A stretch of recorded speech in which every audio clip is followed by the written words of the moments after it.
பிரசாத் குடும்பத்துல பெரிய மருமக அனாமிகா ஏழை குடும்பத்தை சேர்ந்த பொண்ணு. மழையில ஆட்டோல டீ வித்துக்கிட்டு குடும்பத்தை காப்பாத்திக்கிட்டு வர்ற பொண்ணு. அவனையும் அஞ்சலியும் பணக்கார வீட்ல இருந்து வந்த பொண்ணுங்க. அவங்களுக்கு பணம் தான் எல்லாமே. மாமியார் சாரதா எப்பவும் சின்ன மருமகளுங்க சொத்தை பார்த்து சந்தோஷப்பட்டுக்கிட்டு இருப்பாங்க. பெரிய மருமக அனாமிகாவோட வறுமை, டீ விக்கிற விதம் இதையெல்லாம் கேவலப்படுத்துவாங்க. ஒரு நாள் சாரதா அவங்களோட வீட்டு ஹால்ல அவங்களோட மருமகள்கள் அவனி அஞ்சலி கிட்ட பேசிட்டு இருந்தாங்க. அனாமிகா வெளியில மழையில டீயும் ஸ்நாக்ஸும் கூடவே கப்பு பிஸ்கட்ஸ் எல்லாத்தையும் ரெடி பண்ணா. அவளோட பழைய கொடைய சரி பண்ணி ஆட்டோல வச்சுக்கிட்டு இருந்தா. ஒரு பக்கம் குளிர் இருந்தாலும் மனம் திடமா இருந்தது. என் சின்ன மருமகளுங்க மகாராணிங்க மாதிரி இருக்காங்க. அவனி அப்பாவோட ஃபேக்டரிய பத்தி இந்த ஊர்ல கதை கதையா பேசுறாங்க. அவங்க ஃபேக்டரியில 100கணக்கான ஆளுங்க வேலை பார்க்கறாங்க. அடுத்த அஞ்சலியை எடுத்துக்கிட்டா அவங்க அப்பா எம்எல்ஏ. எந்த வேலைனாலும் நொடியில ஆயிடும். உங்க 2 பேரால நம்ம வீட்டுக்கு எவ்வளோ கலை கௌரவமும் உங்களால தான் 4 பேர் முன்னாடி தலை நிமிர்ந்து நடக்க முடியுது. எல்லாம் உங்களோட தெய்வத்தை. அப்பா எப்பவுமே உங்களை பத்தி நல்ல விதமா சொல்லிக்கிட்டு இருப்பாரு. என் பொண்ணு நல்ல வீட்டுக்கு போயிருக்கா. சாரதா அம்மா வீட்டுக்கு மருமகளா போறது அதிர்ஷ்டம்னு. இந்த ஊர்ல நம்ம குடும்பத்துக்கு ஒரு மரியாதை, மதிப்பு, கௌரவம் இருக்காத்த. அதெல்லாம் சரியத்த. இந்த பெரிய மருமகளால நம்ம குடும்ப கௌரவம் காத்துல பறக்குதே. இந்த மழையில காத்துல அந்த டொக்கு ஆட்டோவை எடுத்துக்கிட்டு பஸ் ஸ்டாண்ட்லயும் ரயில்வே ஸ்டேஷன்லயும் டீ பிஸ்கட் வித்துக்கிட்டு இருக்கா உங்க வீட்டு மருமக. அதான் அனாமிகா ரோட்ல டீ வித்துக்கிட்டு கண்டவங்களோட பேசிக்கிட்டு இருந்தா மக்கள் என்ன நினைப்பாங்க? நம்ம மானம் என்ன ஆறுது? ஏண்டி அனாமிகா, கேக்குறியா இல்லையா? உனக்கு காது கேக்குமா கேக்காதா? தினம் ஆட்டோவை எடுத்துக்கிட்டு அந்த மழையில நனைஞ்சுக்கிட்டு முன்பெண் தெரியாதவங்களுக்கு டீ விக்க போறிய வெக்கமா இல்ல? என் மத்த மருமகளுங்க ஆஸ்தி அந்தஸ்து பட்டு புடவையில வலம் வரும்போது நீ இந்த மாதிரி ரோட்ல பிச்சைக்காரி மாதிரி பழைய புடவைய கட்டிக்கிட்டு டீ வித்துக்கிட்டு இருக்கியே. எங்களை 4 பேர் முன்னாடி தலகுனிய வைக்கிறதுக்காக தானே இப்படியெல்லாம் பண்ணி அவமானப்படுத்துற. அத்த, நான் கஷ்டப்பட்டு பொழைக்கிறேனே தவிர யாரையும் தலகுனிய வைக்கல. நான் ஒன்னும் திருடலையே அத்த. மழை காலத்துல இந்த குளிருக்கு டீ குடிக்கிறவங்க நிறைய பேர் இருக்காங்க. கூலிங்க, டிரைவருங்க, பிரயாணிங்க, அவங்களுக்கு நான் கொடுக்கற டீ எவ்வளவு உபயோகமா இருக்கு தெரியுமா? இந்த 4 பைசா வந்ததுனாதான் என் புருஷனோட மருந்துக்கு, வீட்டு கரண்ட் பில்லுக்கு, ஆத்திர அவசரத்துக்கு உதவும். என் வேலை எனக்கு தெய்வம் அத்த. என் தொழில் மேல எனக்கு எந்தவித கௌரவ குறைச்சலும் இல்ல. தயவு செஞ்சு என்ன எதுவும் சொல்லாதீங்க. என் தொழிலை பத்தி எதுவும் பேசாதீங்க. உன் தொழிலு, உன் தெய்வம், உன் நீதி கதைய வச்சு என் காதை கொடைஞ்சுக்கிட்டு இருக்காத. உன் தரித்திரத்தையும் உன் வேஷத்தையும் பார்க்கும்போதே கோவமா வருது. அருவருப்பாவும் தான் இருக்கு. முதல்ல அந்த தரித்திரம் பிடிச்ச ஆட்டோவை எடுத்துட்டு எங்கேயாவது போய் தொலை. எங்க கண்ணு முன்னாடி நிக்காத அப்படின்னு சொன்னதும் அனாமிகா கண்ணீரை தொடச்சுக்கிட்டு அவளோட ஆட்டோவை எடுத்துக்கிட்டு மெதுவா அங்கிருந்து போனா. ஆட்டோ போற வழிய பார்த்து உள்ள இருந்த ரமேஷ் வெளியில வந்தான். அம்மா, எப்பவும் அந்த பொண்ணை ஏன் திட்டுற? அவ ராத்திரி பகலா கஷ்டப்பட்டுக்கிட்டு இருக்கா. எனக்கு உடம்பு சரியில்லாததால என்னால எதுவுமே பண்ண முடியல. வீட்டு கஷ்டத்தை எல்லாம் அவளோட தோல்ல ஏத்திக்கிட்டா. அவ இல்லன்னா என் மருந்து செலவுக்கு கூட பணம் இருக்காதுமா. நீ வாய மூடுறியாடா? என் மேல உனக்கும் மரியாதை இல்ல. அவளுக்கு கௌரவம்னா என்னன்னு தெரியல. அந்த தரித்திரம் பிடிச்சவளை பத்தி பேசவே பேசாத. அது என்னடானா ஊர் முழுக்க தெரிஞ்சு டீ விக்குது. மத்தவங்களோட வசதிக்கும் அந்தஸ்துக்கும் இது அவங்கள கேவலப்படுத்துற மாதிரி இல்ல? நாளை பின்ன இவங்களோட சொந்தக்காரங்க வந்தா என்ன சொல்றது? அது சொன்னதும் ரமேஷுக்கு அங்க நிக்க பிடிக்காம வேகமா அங்க இருந்து போயிட்டான். அவனையும் அஞ்சலியும் கிண்டல் பண்ணி சிரிச்சுக்கிட்டு அவங்களுக்குள்ள கிஸ் கிஸ்ன்னு பேசிக்கிட்டாங்க. அப்படி இருக்கும்போது ஊருக்குள்ள தொடர்ந்து 2 நாட்களா மழை பெஞ்சுக்கிட்டே இருந்தது. அங்கங்க மரங்கள் உடைஞ்சு இருந்தது. கரண்ட் இல்ல. ரோட்ல எல்லாம் ஒரே தண்ணி. ஆள் நடமாட்டமும் குறைஞ்சு போச்சு. வெள்ளம் கொஞ்சம் கொஞ்சமா சந்து பொந்து ரோட்ல எல்லாம் வந்துட்டு இருந்தது. சாரதா வீட்ல எல்லாரும் பயத்தோட நின்னுக்கிட்டு இருந்தாங்க. வீட்ல அத்தியாவசிய பொருட்கள், காய்கறிகள் எதுவும் இல்ல. சாரதா, இந்த மழை நிக்கிற மாதிரி இல்ல. காத்தும் பயங்கரமா அடிக்குது. போனும் வேலை செய்யல, கரண்ட்டும் இல்ல. வீட்ல அரிசி, பால், குடிக்க தண்ணி கூட இல்லனா பாத்துக்கோ. எல்லாம் காலி. குழந்தைங்க மழையில நினைச்சு ஜுரம் வந்து கிடக்குதுங்க. வீட்ல மருந்தும் இல்ல. டேப் தண்ணிய கொதிக்க வச்சு குடிக்கிறோம். இப்ப என்ன பண்றது? வெளியே போகவும் முடியலையே. ஆமாங்க, எனக்கு பயமா இருக்கு. ஏமா அவனே, உன் ஃபேக்டரியில இருக்க அப்பாக்கு ஃபோன் பண்ணி அவர்கிட்ட ஏதாவது பேசி உதவி ஏதாவது கேட்டு செய்யாமா? அவங்க கிட்ட ஏதாவது வழி இருக்கும்ல? அத சிக்னல்ஸ் இல்லன்னு எத்தனை தடவை சொல்றது? ஒரு கோடு கூட இதுல இல்ல. இருந்தா கூட இந்த மழையிலயும் சேத்துலயும் ஃபேக்டரியில இருந்து யார் வருவாங்க? ரோடெல்லாம் பிளாக் பண்ணிருக்கு. ஹெலிகாப்டர் அனுப்ப சொல்றீங்களா என்ன? அம்மா அஞ்சலி, உங்க வீட்ல எம்எல்ஏ இருக்காங்களே அவங்களுக்கு ஃபோன் போடாமா ஏதாவது ரெஸ்கியூ டீம் இல்லன்னா ஒரு படகாவது வேணும். இந்த நேரத்துல அவருக்கு முடிவெடுக்கிற உரிமை இருக்கு இல்லையாம்மா? ஃபோன் போக மாட்டேங்குது அத்தை. காலையில இருந்து ட்ரை பண்ணிக்கிட்டே தான் இருக்கேன். அவருக்கு எங்கெங்கயோ மீட்டிங் இருக்கும், அதிகாரிகளோட பேசிக்கிட்டு இருப்பாரு. இந்த டொக்குல இருக்க இந்த வீட்டுக்கு யாரு உதவிக்கு வருவா? நீங்க தான் ஏதாவது பண்ணணும். போய் பக்கத்து வீட்ல கேளுங்க. எனக்கு இதுக்கு சம்மந்தம் இல்ல, என்ன விடுங்க அப்படின்னு சொல்லும்போது சாரதாக்கு என்ன பண்றதுன்னு ஒண்ணும் புரியல. அவனையும் அஞ்சலியும் திடீர்னு மாறி மாறி பேசுறத அவங்க கொஞ்சம் கூட எதிர்பார்க்கல. நிராசையோட இருந்தாங்க. அவங்க எப்பவும் புகழ்ந்து பாடுற சின்ன மருமகளுங்க 2 பேரும் இப்ப கைய விரிச்சு ஏளனமா பேசுறாங்க. கொஞ்சம் கூட கவலைப்படலன்னு சாரதா கவலைப்பட்டாங்க. அம்மா, என்னம்மா இது? இவங்களால ஒண்ணுமே செய்ய முடியல. எப்பவும் எங்க அப்பாவோட ஃபேக்டரி, 100கணக்கான ஆளு, எங்க அண்ணன் எம்எல்ஏ, அவர் நினைச்சா என்ன வேணாலும் நடக்கும்னு சொல்லிக்கிட்டே இருப்பாங்க. இந்த கஷ்ட காலத்துல யாராலையும் எதுவுமே பண்ண முடியல. அட்லீஸ்ட் ஒரே ஒரு பிஸ்கட் பாக்கெட்டை கூட நம்மளால வாங்க முடியல. என்ன நிலைமை இது? பச்சை குழந்தைங்கள வச்சுட்டு பசியில எப்படி இருக்கிறது? அவங்களோட பந்தா நம்ம பசியை தீத்துருமா? ஆமாமா, வெளியில காலடி எடுத்து வைக்க கொஞ்சம் கூட வழி இல்ல. இருக்க இருக்க மழை தண்ணி அதிகமாயிட்டே தான் வருது. இப்பவே முட்டிக்கு மேல போயிருச்சு. இந்த தண்ணியில என்னெல்லாம் வீட்டுக்குள்ள வருமோ தெரியல. கரண்ட் வேற இல்லாம ரொம்ப கஷ்டமா இருக்கு. இந்த தண்ணி வழியா ஏதாவது பாம்பு, தேளு முதல்ல வந்தா கூட ஆச்சரியப்படுறதுக்கு இல்லைன்னு பயமா இருக்குமா? எப்ப என்ன நடக்குமோன்னு தெரியல, திக்கு திக்குன்னு இருக்கு. அப்போ வெளியில அந்த மழை தண்ணிய கிழிச்சுக்கிட்டு ஆட்டோ ஒண்ணு வந்துகிட்டு இருந்துச்சு. ஹார்ன் சத்தம் கேட்டுச்சு. எல்லாரும் ஆச்சரியமா ஜன்னல் வழியா பார்த்தாங்க. அனாமிகா அவளோட பழைய ஆட்டோவை ஓட்டிக்கிட்டு ரொம்ப ஜாக்கிரதையா வீட்டை நோக்கி ஓட்டிக்கிட்டு வந்துட்டு இருந்தா. ஆட்டோல வீட்டுக்கு தேவையான எல்லா பொருட்களும் இருந்தது. அப்போ அனாமிகா மழையில ஃபுல்லா நனைஞ்சிருந்தா. வீட்டுக்கு தேவையான பொருட்களை கையில எடுத்துக்கிட்டு வந்துட்டு இருந்தா. அத பயப்படாதீங்க, நான் வந்துட்டேன். மழையால நீங்க வெளியில போயிருக்க மாட்டீங்க. வீட்ல பொருட்கள் இல்லைன்னு எனக்கும் தெரியும். அதான் அரிசி, பருப்பு, புளி, எண்ணெய், பால், காய்கறி எல்லாம் வாங்கிட்டு வந்துட்டேன். ஜுரம் மருந்து, டார்ச் லைட்டு, பேட்டரி எல்லாம் இருக்கு. அனாமிகா, நீ எப்பமா வெளியில போன? நாங்க யாரும் நீ வெளிய போனதை கவனிக்கல. உன் உயிரை பணைய வச்சு இவ்ளோ பொருட்களை வாங்கிட்டு வந்திருக்க. அத்த, ஊர் முழுக்க திரிஞ்சு ஆட்டோல டீ வித்துக்கிட்டு இருக்கேன் இல்லையா? அதனால ஊர்ல எல்லாரையும் எனக்கு தெரியும். என்னையும் அவங்களுக்கு தெரியும். மெயின் பஜார்ல கடை போட்டிருக்க மளிகை கடை வேலு, ஹாஸ்பிட்டல் பக்கத்துல இருக்க மெடிக்கல் ஷாப் ஸ்ரீனிவாசன் எனக்கு ஃப்ரெண்டு. மழை லைட்டா குறைஞ்சதும் அவங்க வீட்டுக்கு போனேன். விஷயத்தை எடுத்து சொன்னேன். இது எல்லாத்தையும் அவங்க கிட்ட கடனா வாங்கிட்டு வந்திருக்கேன். என் மேல இருக்க நம்பிக்கையில அவங்க கொடுத்தாங்க. என் ஆட்டோ கூட இந்த வெள்ளத்துல என்னை ஏமாத்தல. எவ்வளவு நல்லா ஓடிச்சு தெரியுமா? வேலைக்கே ஆகாதுன்னு நினைச்ச அந்த ஆட்டோ நீ பார்த்த அந்த டீ வியாபாரத்தால நம்ம உயிரை எல்லாம் இன்னைக்கு காப்பாத்திருக்கா நமிகா.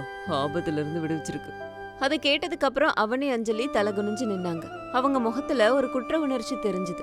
அவங்க தப்பு, அகங்காரம்லாம் எவ்வளவு மோசமானதுன்னு புரிய வந்தது. பணம், அதிகாரம், ஆணவத்தை விட மனுஷங்களோட கடின உழைப்பு, அவங்களோட இறக்க குணம்தான் கஷ்ட காலத்துல உதவும். அந்த ஒரு விஷயத்த அவங்க பிரத்யேகமா அன்னைக்கு கத்துக்கிட்டாங்க.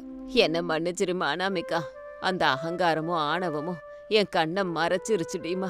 உன் மதிப்பையும் உன் கஷ்டத்து மதிப்பையும் இன்னைக்கு புரிஞ்சுக்கிட்டேன். இந்த மருமகளோட சொத்து பந்தாவை பார்த்து மயங்கிட்டேன். உன்னை நான் கண்டுகிட்டதே இல்ல. நீ கஷ்டப்பட்ட உன் நல்ல குணம் இது எல்லாத்தையும் அவமானப்படுத்தணும். திரும்ப திரும்ப வார்த்தைகளால உன்னை கஷ்டப்படுத்தணும். என் தப்ப உணர்ந்துட்ட. நிஜமான ஆஸ்தி உன்கிட்ட இருக்க கடின உழைப்பு தான். நல்ல குணம். உன் குடும்பத்துக்காக உன் உயிரையே பணைய வச்சிருக்க. அந்த குணம் யாருக்கு வரும்? உன்னோடது உயர்ந்த குணம். நான் சொன்ன வார்த்தைங்களை திரும்ப எடுத்துக்க முடியாது. என் பாவத்தை தொலைக்க இனிமே உன்கிட்ட நான் கடுமையா நடந்துக்க மாட்டேமா. அத்த, நீங்க பெரியவங்க, நீங்க அப்படி சொல்லலாமா? வீட்ல உள்ள பெரியவங்க கொஞ்சம் அப்படி இப்படிதான் இருப்பாங்க. அத சின்னவங்க தான் அட்ஜஸ்ட் பண்ணிக்கணும். நீங்க ஏதாவது சொன்னா அது என் நல்லதுக்குன்னு எடுத்துக்கிறேன். நம்ம எல்லாரும் ஒரே குடும்பம், ஒருத்தருக்கு ஒருத்தர் உதவியா இருக்கணும். கஷ்ட காலத்துல துணையா இருக்கணும்ல அத்த. ஷாரதா, இப்போவாது உனக்கு புத்தி வந்துதா? உன் கண்ணு திறந்துதா?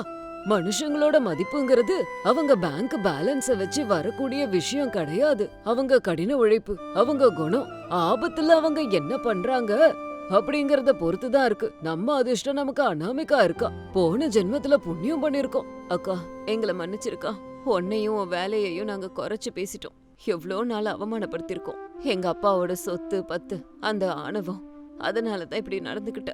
இது எல்லாமே என் கண்ணை மூடிடுச்சுக்கா. நீ எவ்வளவு நல்லவங்கிறத இப்பதான்க்கா புரிஞ்சுக்கிட்ட. ஏக்கா, நான் ரொம்ப தப்பு பண்ணிட்டேன்.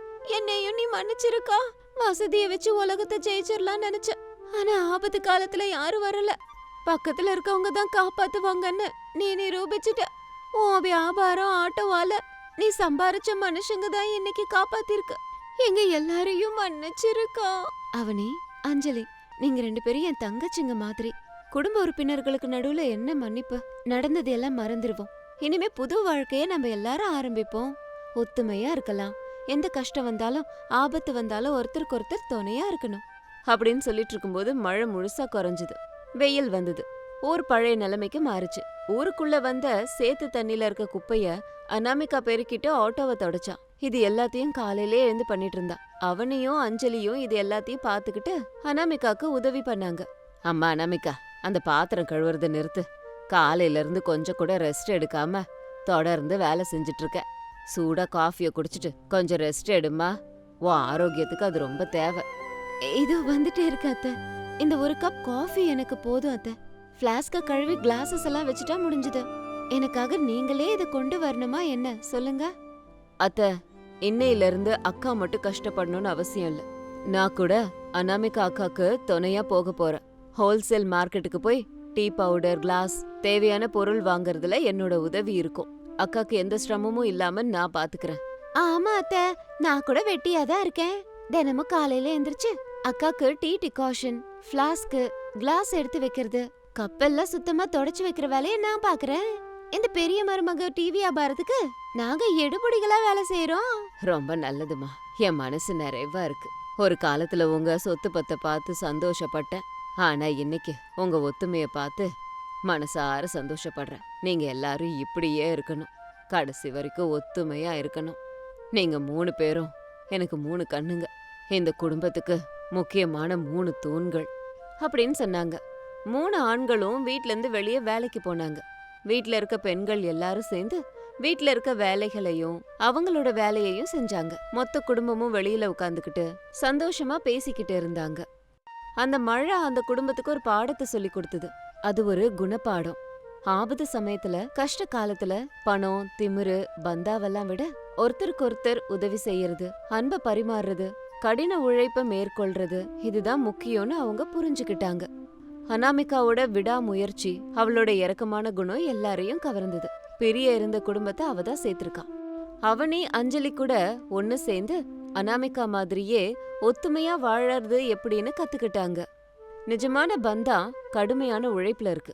ஆபத்து காலத்துல தன்னோட குடும்பத்துக்கு உதவணுங்கிறத அனாமிகா நிரூபிச்சு காட்டிட்டா. சென்னை சிட்டில பிரசாதுக்கு ஒரு பெரிய பங்களா இருக்கு. சாரதா காலையில எழுந்திருச்சு பூஜை முடிச்சிட்டு வந்தாங்க. அவங்க முகத்துல ஏதோ ஒரு பரபரப்பு, டென்ஷன் இருந்துச்சு. பிரசாத் நியூஸ் பேப்பர் படிச்சுக்கிட்டு இருந்தாரு. ரமேஷ், சுரேஷ், அருண் ஆபீஸ்க்கு ரெடியாகி வந்து நின்னுட்டு இருந்தாங்க. அனாமிகா சோஃபால உட்காந்துக்கிட்டு லேப்டாப்ல எதையோ பண்ணிட்டு இருந்தா. அவனி போன்ல யார் கூடயோ இங்கிலீஷ்ல மீட்டிங்ல பேசிக்கிட்டு இருந்தா. அஞ்சலி இயர்போன்ல டிசைன்ஸ பத்தி யார்கிட்டயோ பேசிட்டு இருந்தா. என்னங்க பசங்களா, எல்லாரும் கொஞ்சம் இங்க வாங்க, முக்கியமான விஷயம் பேசணும். என்னம்மா சாரதா, காலையிலேயே பரபரப்பு, ஏதாவது ஆயிடுச்சா? என்னம்மா, 9 மணிக்கு லாகின் பண்ணணும். என்ன விஷயம் சொல்லு. ஆமாமா, இன்னைக்கு ஒரு கிளையண்ட் மீட்டிங் கூட இருக்கு. எனக்கு பிரான்ச்ல ஆடிட்டிங் இருக்குமா? எல்லாருக்கும் ஆபீஸ் மீட்டிங். இந்த வீட்ல என்ன நடக்குதுன்னு யாருக்காவது தெரியுதா? வர்ற ஞாயிற்றுக்கிழமை ஆடி மாசம் கடைசி நாள். நம்ம ஊரு அம்மனுக்கு கூழ் ஊத்துறதுக்கான நாள் அது. ஓ, ஆடி பெருக்கு. ஆமா இல்ல? அப்பாடா, சண்டேல எனக்கு ஹாலிடே அத்த. பிரச்சனை இல்ல. வாவ், கூழு. அப்போ மேலும் டான்ஸ் கோலாகலமா இருக்கும். ஃபுல்லா என்ஜாய் பண்ணலாம். என்ஜாய் பண்ண இது என்ன சினிமாவா? அம்மனுக்கு பக்தியோட பொங்க வச்சு தலையில வச்சுட்டு போய் அவங்களுக்கு சமர்ப்பிக்கணும். கொரோனால ஆரம்பிச்ச பிரச்சனை, அப்புறம் உங்களோட கல்யாணம், ஒவ்வொருத்தர் கல்யாணத்துக்கும் ஒவ்வொரு வருஷம்னு எத்தனை வருஷம் தள்ளி போயிடுச்சு. இந்த வருஷம் கண்டிப்பா நம்ம எல்லாரும் சேர்ந்து பொங்க வச்சே ஆகணும். தலையில வச்சுட்டு போணுமா? பொங்கல் செஞ்சு சூடான பானைய தலையிலேயே வைக்கிறது? அத்தை, இந்த வீக் எனக்கு ஆஸ்திரேலியன் கிளையண்டோட இம்பார்ட்டன்ட் டெலிவரி இருக்கு. ஒரு வேலை செய்யலாம். ஃபுட் டெலிவரி பார்ட்னர் நிறைய பேர் இருக்காங்க. ட்ரெடிஷ்னல் ஃபுட்டு கூட வருது இல்ல, அதுல நம்ம பொங்கலையும் ஆர்டர் பண்ணி வரவழைச்சிடலாம். அதை அப்படியே கொண்டு போய் அம்மனுக்கு சமர்ப்பிச்சிடலாம். என்னது, ஆன்லைன் பொங்கலா? கடவுளுக்கு கொடுக்குற நைவேத்தியத்தை ஏதோ ஹோட்டல்ல இருந்து கொண்டு வரலாங்கிற? அக்கா சொல்றதும் கொஞ்சம் நல்லா தான் இருக்கு. நமக்கு டைம் சேவ் ஆகும். ஆனா ஆன்லைன் வேண்டாம். எனக்கு ஒரு ஈவென்ட் மேனேஜரை தெரியும். அவர் எங்க ஆபீஸ்ல இருக்காரு, அவருக்கு கால் பண்றேன். அவங்க இதெல்லாம் பாத்துப்பாங்க. நம்ம என்ன கேக்குறோமோ அதை எப்படி கேக்குறோமோ செஞ்சு பணத்தை வாங்கிட்டு கொடுத்துருவாங்க. நம்ம ரெடியாகி அதை கொண்டு போய் கொடுத்துட்டு போட்டோ எடுத்துட்டு வந்துடலாம். ஒரு பேக்கேஜா புக் பண்ணிடலாம் அத்த. சூப்பர் ஐடியா அக்கா. நான் ஒரு நல்ல மேட்சிங் புடவை எடுத்து வச்சேன். அதை எதுக்கு கட்டலாம்னு நினைச்சேன். இப்ப கட்டலாம். ஒரு 10 வகையான ஸ்வீட்ஸ கூட வாங்கிடலாம்க்கா. அதை கேட்ட உடனேயே சாரதாவோட முகம் கோபத்துல சிகப்பாயிடுச்சு. மகன்கள் 3 பேரும் மனைவிகள் சொன்னதை கேட்டு தலையில கை வச்சுட்டாங்க. போத நிறுத்துங்க, பைத்தியக்காரங்க மாதிரி. ஈவெண்ட் மேனேஜ்மெண்டா, கேட்டரிங், அது இதுன்னு. இது என்ன உங்களோட பிறந்த நாள் கொண்டாட்டமா? இதெல்லாம் முன்ன பின்ன செஞ்சிருந்தா தானே. அம்மனுக்கு பொங்க வைக்கிறதுனா என்னன்னு தெரியுமா? அம்மா, தெரிஞ்சா இப்படி பேசுவாங்களா? நீ சும்மா இருடா. ஏண்டி, ஆபீஸ்ல வேலை இருந்தா அம்மனை கும்பிட மாட்டியா? பொங்கல்னா கிச்சன்ல செய்யற பிரியாணி இல்ல, வீட்ல உள்ள பொம்பளைங்க சுத்தமான மனசோட பவித்திரத்தோட பக்தியோட செய்யற பிரசாதம். புது குடத்தை வாங்கி அதுல மஞ்ச குங்குமம் வச்சு வேப்பிலையெல்லாம் கட்டி பால், பச்சரிசி, வெள்ளத்தை எல்லாம் போட்டு அந்த குடத்தை தலை மேல வச்சுக்கிட்டு கால்ல செருப்பு போடாம கோவிலுக்கு போய் சமர்ப்பிக்கணும். அதுக்கப்புறம் கூழ் ஊத்தணும். அத்த, காலையில நாங்க எந்திரிச்சதுல இருந்து ராத்திரி தூங்குற வரைக்கும் லேப்டாப்ல எங்க தலைய போட்டு உருட்டிக்கிட்டு இருக்கோம். அப்ப எங்களுக்கு இதெல்லாம் பண்ண ஏதாத்த நேரம்? பக்தி இருந்தா போதாதா? இதெல்லாம் பண்ணியே ஆகணுமா? பக்தி யாருக்கு இருக்கோ அவங்க தான் செய்யணும். உங்க கையால கடவுளுக்கு நைவேத்தியம் கொடுக்க முடியாத அந்த வேலை எனக்கு வேண்டாம். உங்க இஷ்டம். உங்களுக்கு வேணும்னா அந்த ஈவென்ட் மேனேஜரோட இந்த வீட்ல இல்லாம வெளியே செஞ்சுக்கோங்க. என் வீட்ல, என் பூஜை அறையில, என் மருமகளுங்க என் வழியில பண்ணா மட்டும்தான் இங்க பண்ணலாம். இல்லன்னா இங்க எதுவும் பண்ணக்கூடாது அப்படின்னு சொல்லிட்டு சாரதா கோபமா அவங்களோட ரூமுக்கு போய் கதவை சாத்திக்கிட்டாங்க. ஹால்ல ஒரே நிசப்தமா இருந்தது. பாத்தீங்களா அவங்க மனசு எவ்ளோ காயப்பட்டிருக்குன்னு? பாருங்க மாமா, அத்தை பழைய காலத்து மனுஷி மாதிரி பேசிட்டு போறாங்க. ஜெனரேஷன் மாறிடுச்சுல. ஆமா, ஜெனரேஷன் மாறி போகலாம், ஆனா நம்ம பழக்க வழக்கம் மாறாது. சரி, சாயந்தரமா பேசிக்கலாம். எல்லாரும் ஆபீஸுக்கு போங்க. எல்லாரும் வேலைக்கு போயிட்டு ராத்திரி சாப்பாடுக்கு வந்தாங்க. பிரசாத் மகன்களையும் மருமகள்களையும் டைனிங் ஹாலுக்கு வர வச்சு பேசினாரு. சாரதா ரூமை விட்டு வெளியே வரவே இல்ல. அம்மா, உங்க மாமியார் கோவத்தை பாத்தீங்க, அதுக்கு பின்னாடி இருக்கிற வேதனைய யாரும் பாக்கலையே. இதுல வேதனை எங்க இருக்கு மாமா? எங்களை புரிஞ்சுக்காம அவங்க ரொம்ப அவசரப்பட்டு பேசுறாங்க. இல்லம்மா, பொங்கலுங்கிறது வெறும் ஆச்சாரம் மட்டும் இல்ல, அதுல ஒரு சமய சம்பிரதாயம் இருக்கு. பல நூற்றாண்டு வருஷங்களுக்கு முன்னாடி நம்ம நாட்டுல காலரா, பிளேக் மாதிரி வியாதிங்க வந்தது. கொத்து கொத்தா மக்கள் செத்து போனாங்கம்மா. அந்த அம்மனை எல்லாரையும் காப்பாத்துன்னு சொல்லி வேண்டிக்கிட்ட பண்டிகை தான் இது. அப்படியா? இதுக்கு பின்னாடி இவ்ளோ பெரிய ஹிஸ்டரி இருக்கா? ஆமாமா, நீங்கெல்லாம் படிச்சவங்க இல்லையா? சயின்டிபிக் பிரகாரமே சொல்றேன். ஆடி மாசத்துல மழைக்காலம் ஆரம்பிச்சு வியாதிகள் வர ஆரம்பிக்கும். அதனாலதான் பொங்கல் பானையில சுண்ணாம்பு, மஞ்சள பூசுவாங்க. இது கிருமிகள் உருவாகிற காலம். வேப்பல கூட காத்த சுத்தமாக்கும். அந்த பானையில ஊத்துற பால், பச்சரிசி, வெல்லம் நம்ம உடம்புக்கு இம்யூனிட்டிய கொடுக்கும். இது நம்ம பெரியவங்க நம்ம ஆரோக்கியத்துக்காக செஞ்ச அறிவியல். அப்பா சொல்றது உண்மை மாதிரி தான் தோணுது. அம்மா என்னைக்குமே நம்ம சம்பாத்தியம் வேணும்னு கேட்டது இல்லையே. இந்த ஒரு பண்டிகை மூலமா நீங்க எல்லாரும் சம்பிரதாயத்தை கத்துக்கணும்னு அம்மா விருப்பப்படுறாங்க. ஆமா அவனி, நம்ம ஆபீஸ் டார்கெட்டை அச்சீவ் பண்றதுக்கு ராத்திரி பகலா கஷ்டப்படுறோம். ஆனா நம்ம குடும்பம் நல்லா இருக்கணும்னு நினைக்கிற ஒரு பண்டிகைக்கு ஒரு நாள் கஷ்டப்பட மாட்டோமா? ஈவென்ட் மேனேஜர்ஸ்க்கு கொடுத்தோம்னா அது அவங்களுக்கு வெறும் ஒரு பிசினஸ் கான்ட்ராக்ட் தான். அதுல ஒரு அன்போ பக்தியோ எதுவுமே இருக்காது. அஞ்சலி, நீ டிசைன் போடுறல்ல, உன் கையால போடும்போது வர்ற சாட்டிஸ்ஃபேக்ஷன் வேறவங்கள்ட்ட கொடுத்து பண்ணும்போது வருதா? இல்லையா? நம்ம கையால பண்ணாதான் திருப்தியா இருக்கும். அதை கேட்டதுக்கு அப்புறம் 3 மருமகள்களும் யோசிக்க ஆரம்பிச்சிட்டாங்க. பிரசாத் சொன்ன வார்த்தைகள் அவங்க மனசுல இறங்கிருச்சு. நாம புதுசா யோசிக்கிறோம் அப்படிங்கிற பேர்ல எவ்ளோ பெரிய சம்பிரதாயத்தையும் மாமியாரையும் அன்பையும் அவமானப்படுத்திட்டோன்னு தோணுச்சு. நீங்க சொன்னது உண்மைதான் மாமா.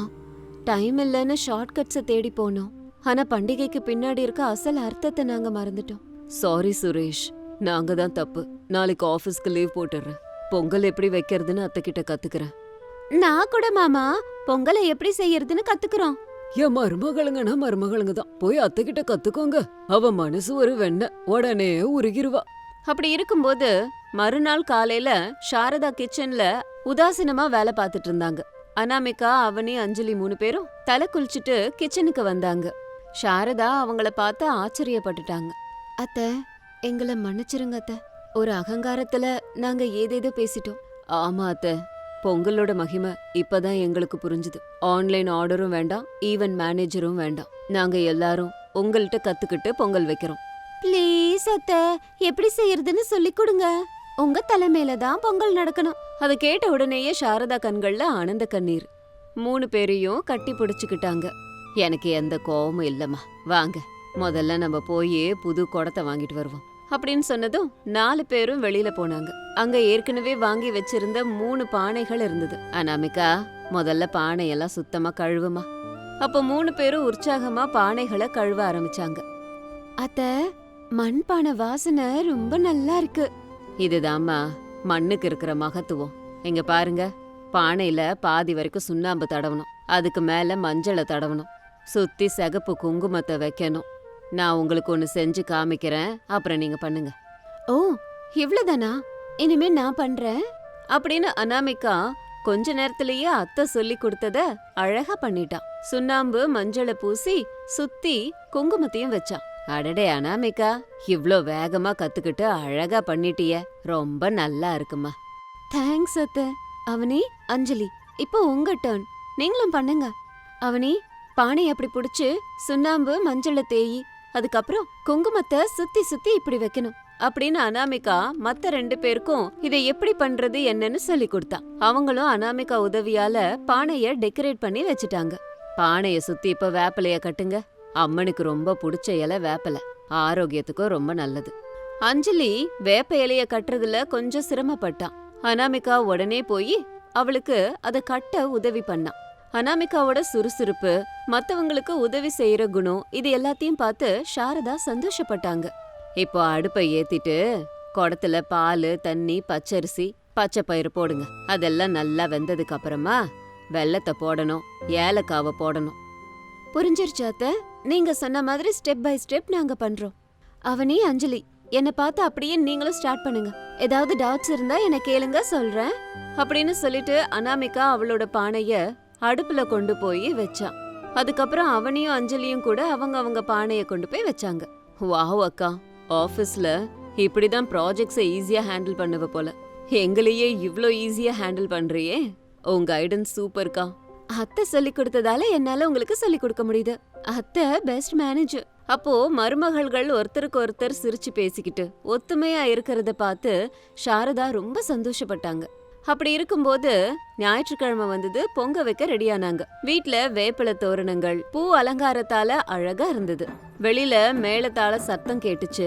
சாரதா பட்டுப்புடவை கட்டிக்கிட்டு வந்தாங்க.